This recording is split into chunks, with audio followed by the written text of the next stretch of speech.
Hello friends, इस video में हम लोग डिस्कस करने जा रहे हैं एडवांटेजेस ऑफ जावा। बिफोर कि ये वीडियो स्टार्ट करें, आप जावा इसीलिए नहीं सीख रहे हो कि आपको इंडस्ट्री में क्या काम करना है जावा के ऊपर। आप जब पढ़ाई करते हो तो हम क्या सोचते हैं, बेस स्ट्रांग रहे। आपको रीडिंग राइटिंग कब सिखाया जाता है?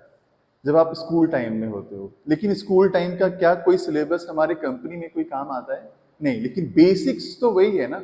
रीडिंग राइटिंग अगर हम सीखते हैं, बेसिक अगर स्ट्रांग रहेगा तो प्रोफेशनल कोर्सेज में जो पढ़ाई कर रहे हैं उस पर हमें आसान होगा काम करना। अगर हम बहुत अच्छा बोलना सीख गए हैं स्कूल में तो प्रोफेशनल लाइफ में अच्छा बोलना वहां से शुरुआत नहीं करनी पड़ेगी, क्योंकि मेरी बेसिक्स स्ट्रांग हो चुकी हैं। ठीक वैसे ही जब आप प्रोफेशनल कोर्स कर रहे हो, आपका सीखना, आपका लर्निंग फंडामेंटल्स स्ट्रांग होना चाहिए। और जावा इसलिए जरूरी है क्योंकि हमें प्रोग्रामिंग इंडस्ट्री में मेरा बेसिक्स को स्ट्रांग करता है।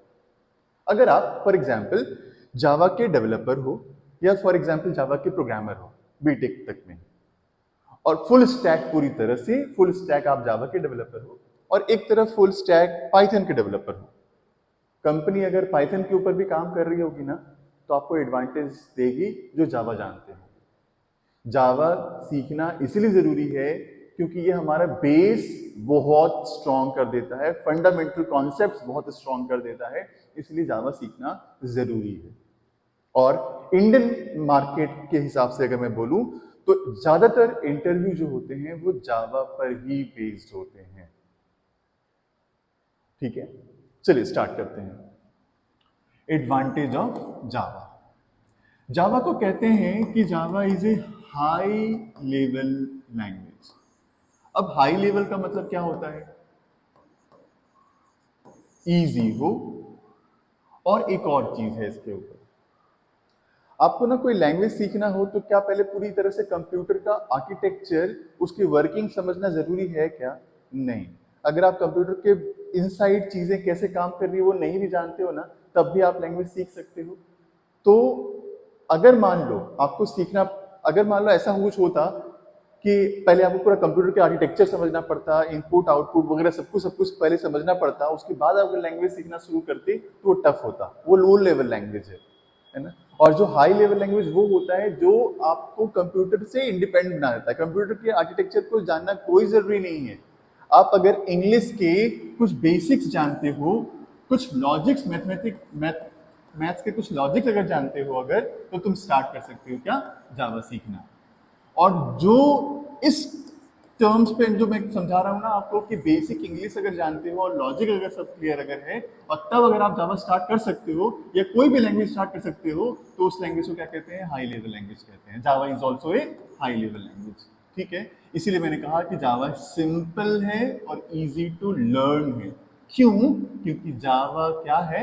हाई लेवल लैंग्वेज है। और कहते हैं कि बहुत सारे जो लोग सी सीख करके आए हैं कि पॉइंटर बड़ा कॉम्प्लिकेटेड है, तो यहाँ पर पॉइंटर के वो जो कॉम्प्लिकेशन वाला जो पार्ट है ना वो यहाँ पे नहीं है। ठीक है, इसीलिए कह सकते हैं कि बहुत इजी है और सिंपल है। ऑब्जेक्ट ओरिएंटेड, ये बहुत इंपॉर्टेंट है, बहुत ज्यादा इंपॉर्टेंट इनफैक्ट। और इसको मैं आज ही खत्म कर लूंगा ऐसा नहीं है, पूरा जावा सीखने के दौरान आपको यही समझना है, ये कॉन्सेप्ट सीखना बहुत जरूरी है। और इसको सीखने के लिए ना सी प्लस प्लस और जावा बेस्ट है, क्योंकि सीखना ये है बेसिकली।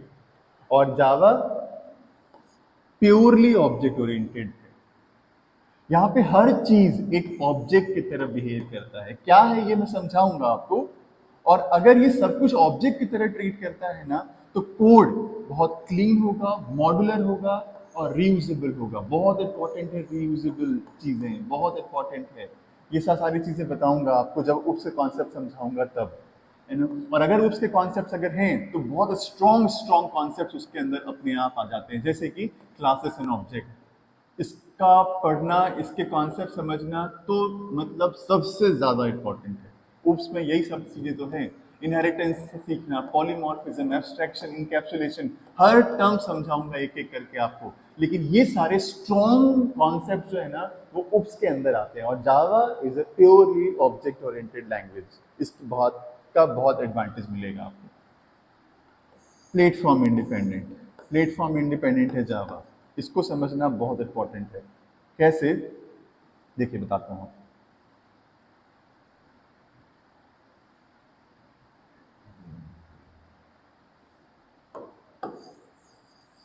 क्या मतलब है प्लेटफॉर्म इंडिपेंडेंट होने का? प्लेटफॉर्म इंडिपेंडेंट होने का मतलब क्या है, देखिए बताता हूँ। अगर मैं सी की बात करूँ ना, सी का एक कोड है, सी लैंग्वेज का, और उसको अगर आप एक मशीन में रन करा रहे हो, लेट सपोज कि वो मशीन का नाम M1 है, और अगर उस कोड को आपने लिखा है M1 के लिए, तो वो M1 पे ही चलेगा, उस पर रन होगा बस। और सेम कोड जो M1 के लिए लिखा है आपने, अगर आप M2 टाइप के मशीन में, मतलब डिफरेंट काइंड ऑफ मशीन में अगर आप रन कराना चाहोगे तो रन नहीं होगा। अगर आप M3 टाइप के मशीन पे ले जाओगे तो वो सी का कोड जो है ना, जो M1 के लिए बनाया गया था, वो मशीन 3 के लिए काम नहीं करेगा, है ना। आप जितने तरह के मशीन चेंज करते जाओ, आपको हर बार सी के कोड चेंज करना पड़ेगा। ये एक प्रॉब्लम था, लेकिन जावा ने इस प्रॉब्लम को बड़े तरीके से सॉल्व कर दिया है। कैसे?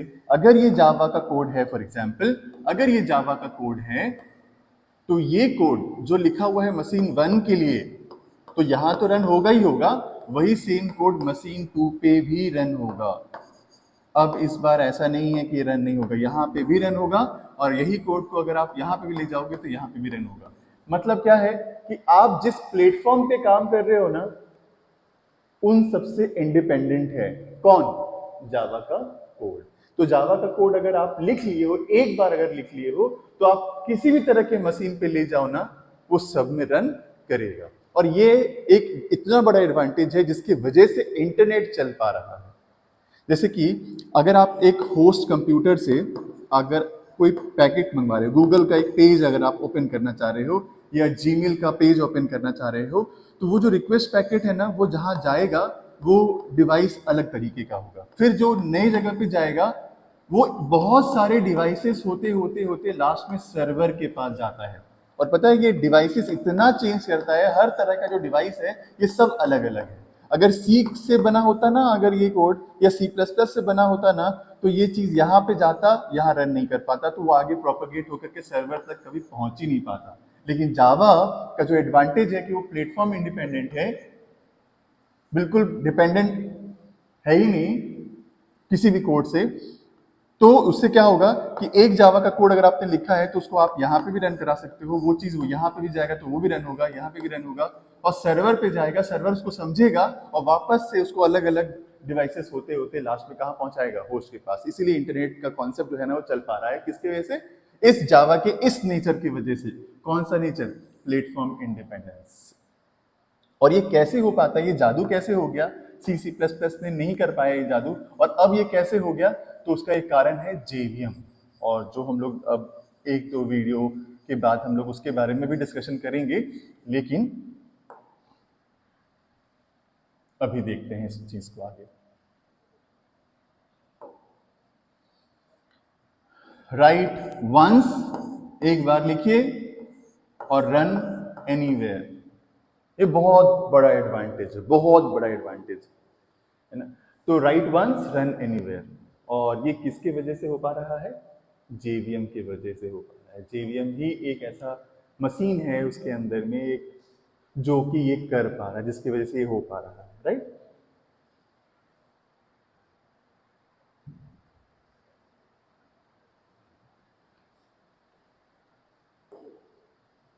नेक्स्ट है स्ट्रॉन्ग मेमोरी मैनेजमेंट।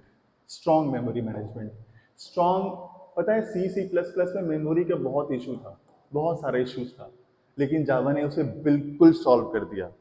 और उसके पास ऐसा क्या है? तो इसके पास है garbage collector, automatic garbage collector. ये ना एक बहुत बड़ा वरदान है, समझ लीजिए। C++ में बहुत प्रोग्रामर परेशान रहते थे इस चीज से, और जावा ने इसे सॉर्ट आउट कर दिया, और मेमोरी मैनेजमेंट स्ट्रॉन्ग कर दिया, बहुत ही स्ट्रॉन्ग। इसकी वजह से हमारा वर्क्स को अवॉइड करना आसान हो गया। क्रैश रिलेटेड प्रॉब्लम्स, जो मेमोरी इशू की जो प्रॉब्लम्स थे, वो सॉल्व हो गया। तो ये बहुत स्ट्रांग है जावा का। नेक्स्ट है सिक्योरिटी, सिक्योर है बहुत जावा। पता है बैंकिंग के बहुत सारे सॉफ्टवेयर जो है ना वो जावा पर ही बने होते हैं। क्यों? क्योंकि बैंकिंग में हमें क्या चीज चाहिए? सिक्योरिटी, कि कोई भी ट्रांजेक्शन, कोई भी पैसा इधर उधर ना ले जाए। इसके लिए हमें क्या सबसे स्ट्रॉन्गेस्ट चीजें क्या चाहिए होती है? सिक्योरिटी। तो वो जावा पर इसलिए बनी होती है मोस्टली क्योंकि जावा बहुत सिक्योर लैंग्वेज है, बिल्कुल, है ना। नेक्स्ट है मल्टी थ्रेडिंग। मल्टी थ्रेडिंग का मतलब है पैरेललिज्म, एक साथ में मल्टीपल चीजें एक साथ कर पाए। एक जैसे मान लीजिए कि अगर आप म्यूजिक सुन रहे हो तो बैकग्राउंड में आप क्या चाहते हो कि कुछ चीजें अपने आप चलता चला जाए, एंटीवायरस अपने आप चल रहा हो, या अगर आप कुछ कोड कर रहे हो तो म्यूजिक अपने आप सुन रहे हो अगर बैकग्राउंड में। तो मल्टीपल चीजें अगर एक साथ चलाना चाहते हो तो ये फीचर जावा में है। और ये कैसे कर सकते हैं? मल्टी थ्रेडिंग की वजह से कर सकते हैं। मल्टी थ्रेडिंग बहुत सपोर्ट करता है, मैंने लिखे देखिए लिखा भी है यहाँ पे। While listening to music, you can download a file, scroll your social media app, है ना।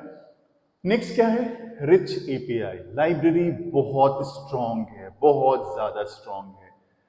आपको बहुत सारी चीजें जो बनाने की रिक्वायरमेंट अगर होगी तो वो पहले से लाइब्रेरी में बना हुआ है। तो इसका जो सबसे बड़ा स्ट्रेंथ है ये भी है कि इसके जो लाइब्रेरी है वो बहुत रिच है, उसे वो कहते हैं रिच एपीआई। क्या मतलब है? ये टर्म क्या है ये आने वाले वीडियोज में बताऊंगा।